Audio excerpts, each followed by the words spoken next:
Hello everyone. तो आज हम अकाउंटेंसी का एक नया चैप्टर स्टार्ट करने वाले हैं जिसका नाम है लेजर। जैसे कि आप जानते हो अकाउंटिंग एक प्रोसेस फॉलो करती है, राइट। अकाउंटिंग का प्रोसेस होता है। सबसे फर्स्ट आपको आइडेंटिफाई करना होता है, आइडेंटिफिकेशन ऑफ ट्रांजैक्शन। जब ट्रांजैक्शन की आइडेंटिफिकेशन करते हैं तो आपको ध्यान रखना होता है कि वो फाइनेंशियल नेचर की होनी चाहिए। इन फाइनेंशियल नेचर यानी जिसे मनी में मेजर किया जा सकता है।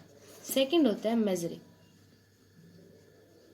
मेजरिंग मतलब अब मनी की टर्म में इसे हम कैलकुलेट करेंगे, क्योंकि हमारी बुक ऑफ अकाउंट्स में जो रिकॉर्डिंग की जाती है वो मनी की टर्म में की जाती है।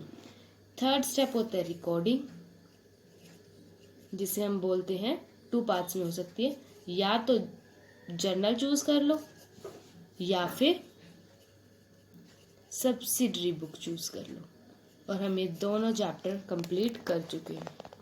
अब इसे नेक्स्ट स्टेप आता है क्लासिफाइंग। क्लासिफाइंग में जो हमने जर्नल एंट्री की है, अब सबके अकाउंट्स बनाए जाएंगे और सम ऑफ अकाउंट्स, ठीक है, सम ऑफ अकाउंट्स को क्या कहते हैं? Laser.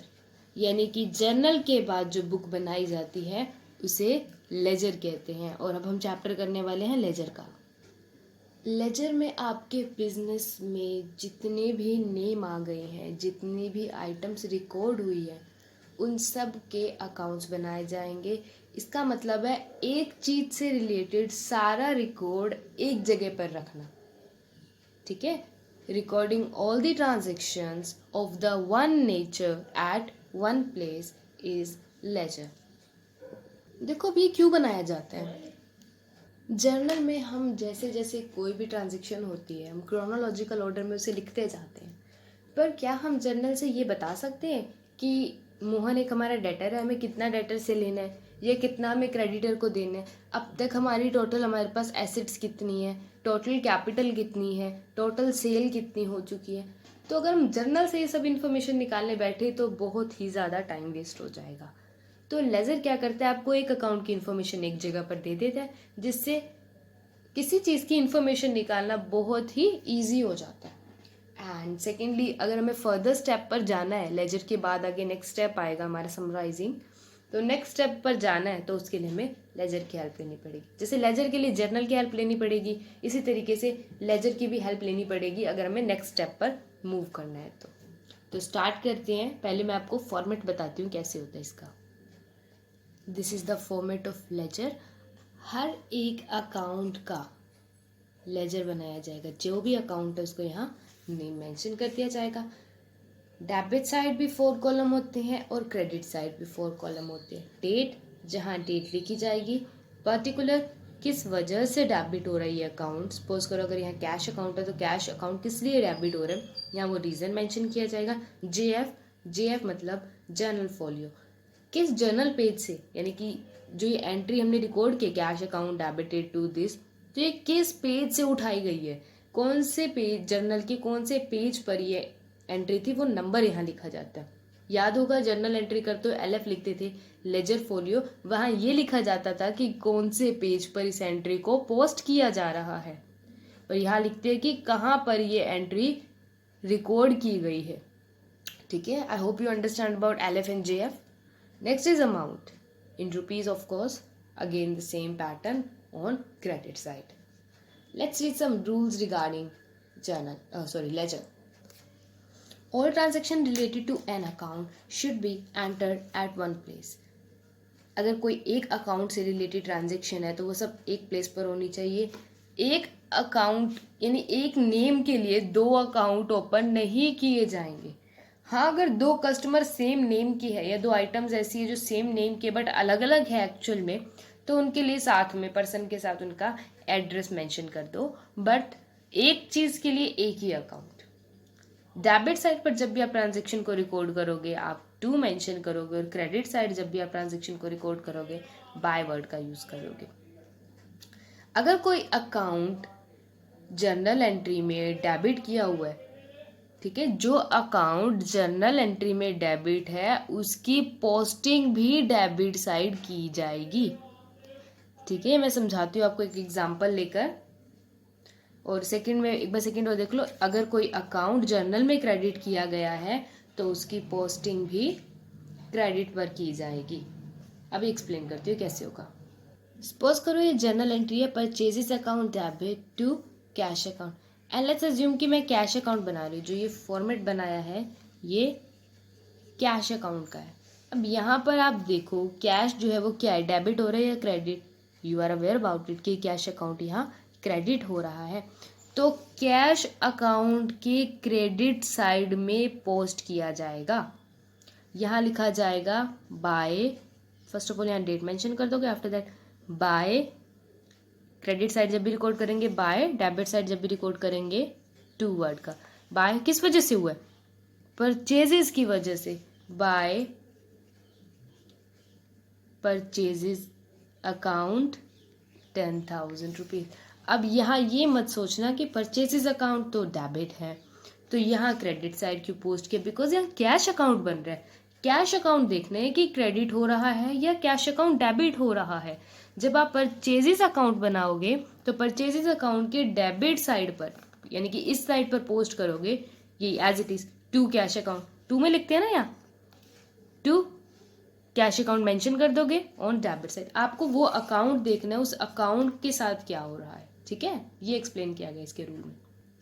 Similar account which has been posted on debit side of account should also be posted on the credit side of another account. Same example, जैसे यहाँ पर कैश अकाउंट की क्रेडिट साइड अगर purchase लिखी है तो परचेजेस अकाउंट बनेगा। ठीक है,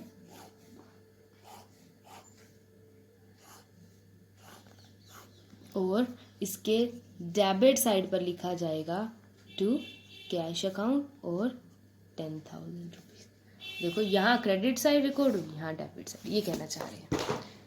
next is it is not necessary to write the word account after the personal account. Personal account के बाद आप अकाउंट वर्ड का यूज नहीं करेंगे। पोस्टिंग समझ आ गई।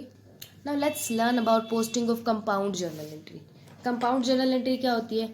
जब दो अकाउंट डेबिट है या दो अकाउंट क्रेडिट है और एक अकाउंट डेबिट है, मतलब कुछ भी हो सकता है।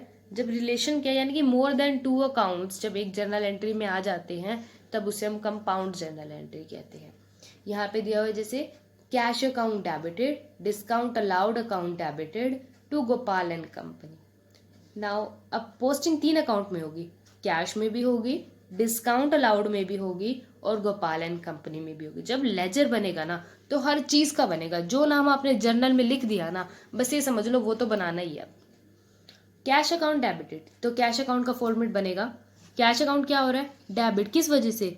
डिस्काउंट की वजह से नहीं, डेबिट हो रहा है गोपाल एंड कंपनी की वजह से। तो कैश अकाउंट में डेबिट साइड लिखेंगे। क्यों डेबिट साइड पोस्ट क्यों करेंगे? क्योंकि कैश अकाउंट तो डेबिट हो रहा है और पोस्टिंग भी डेबिट साइड की जाएगी to Gopal and company. Amount क्या लिखेंगे? अभी गोपाल एंड कंपनी वाला अमाउंट मत लिखना 15,000 कि गोपाल एंड कंपनी लिखा है तो अमाउंट भी गोपाल एंड कंपनी नहीं। हम कैश का लेजर बना रहे हैं तो कैश के सामने जो अमाउंट है, कैश का जो नेचर है, उसी अकॉर्डिंग ट्रांजेक्शन को किया जाएगा 14,800 मेंशन करके। Next is discount allowed. Discount allowed क्या हो रहा है? डेबिट। ये भी डेबिट हो रहा है because of Gopal and company. तो discount allowed debit side to Gopal and company, amount again जो इसके सामने 200। Last is Gopal and company. Gopal and company credit हो रहा है कैश और डिस्काउंट अलाउड दोनों की वजह से, तो ये दोनों लिखेगा by cash by discount allowed. Cash 14,800 and discount allowed 200। Let's look at the illustration first.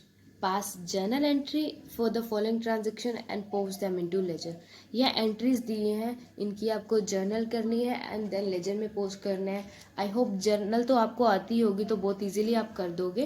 तो जर्नल आप सीधा हम बुक में ही देख लेते हैं। जैसे यहाँ जर्नल एंट्री की है, ये सब जर्नल हो गई। अब इन सब के अकाउंट बनेंगे तो अब पहले अकाउंट के फॉर्मेट बना लोगे, कैश का, कैपिटल का, फर्नीचर का। कैश नो, कैश तो ऑलरेडी बन चुके हैं तो एक अकाउंट दो बार नहीं बनेगा। तो again cash, capital, furniture, purchases, Vishal trading and company, Mohan garments, purchase return, discount receive, sales,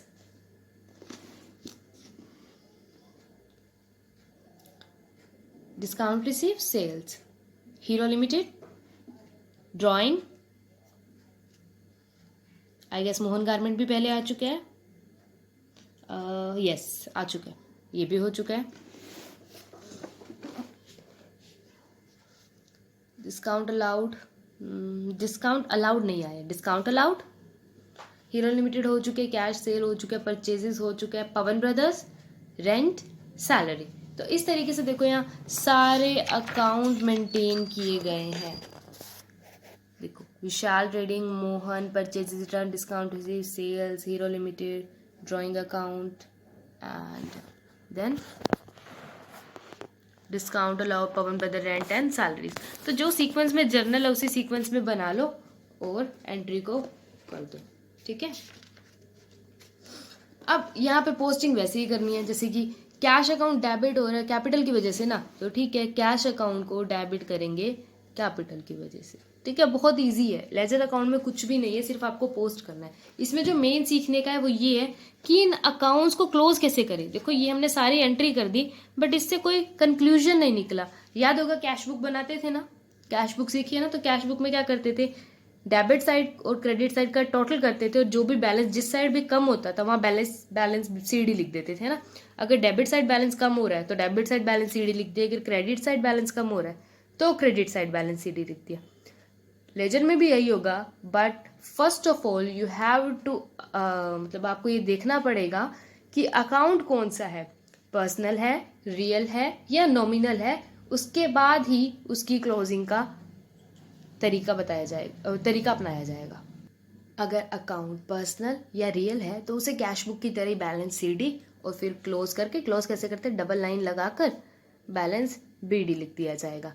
but अगर नॉमिनल अकाउंट है जैसे कि purchase, sales, purchase return, sales return, rent, salary, अगर ये अकाउंट है, डिस्काउंट रिसीव, डिस्काउंट अलाउड भी, तो ऐसे अकाउंट को क्लोज नहीं किया जाता। मतलब वो डबल लाइन वाला सिस्टम नहीं करना है यहाँ आपको बस एक कॉलम जैसे एक ही साइड आएगा। आपको पता है परचेजेस का मोस्टली कहाँ आएगा, डेबिट साइड, मोस्टली हमेशा ही डेबिट साइड आएगा। अगर एक ड्राइंग है तो अलग बात है, या चोरी हो गई, फायर होगी तो अलग बात है। ऐसे सेल्स हमेशा क्या होती है, क्रेडिट होती है ना। जब आप सेल करते हो तो सेल का हमेशा कॉलम का टोटल कहाँ होगा, क्रेडिट साइड। सेल्स रिटर्न का कहाँ होगा, डेबिट साइड। परचेज रिटर्न का कहाँ होगा, क्रेडिट साइड। तो इनका सिर्फ टोटल कर दिया जाता है, ठीक है। लेट मी शो यू कैसे होगा ये। जैसे देखो यहाँ विशाल ट्रेडिंग एंड कंपनी है, क्योंकि विनो की Vishal trading and company personal account है तो यहाँ टोटल कर दिया हमने सारे अमाउंट का और यहाँ परचेजेस भी आ गया, तो इसका बैलेंस ऑटोमेटिकली बैलेंस हो गया, कुछ भी बैलेंस सीडी या बीडी नहीं बचा। नेक्स्ट देखो मोहन गारमेंट्स है, मोहन गारमेंट डेबिट हुआ था कैश की वजह से, डिस्काउंट रिसीव की वजह से, उसने परचेज की वजह से क्रेडिट हुआ था 16,000 रुपीज़, हमने परचेज की थी, ठीक है।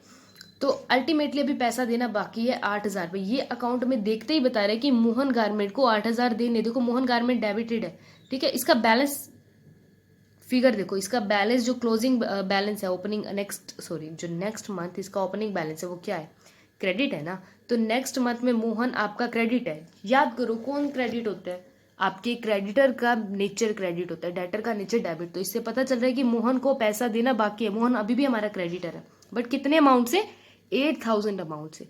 देखो ये कितना ईजी हो जाता है लेजर के थ्रू हमें जानना कि किसे कितना देना है, किसे कितना लेना है, हमारे पास कितना कैश पड़ा है, ये सब होता है, ठीक है। कैश बुक एक सब्सिडरी बुक है बट कैश अकाउंट एक लेजर अकाउंट है।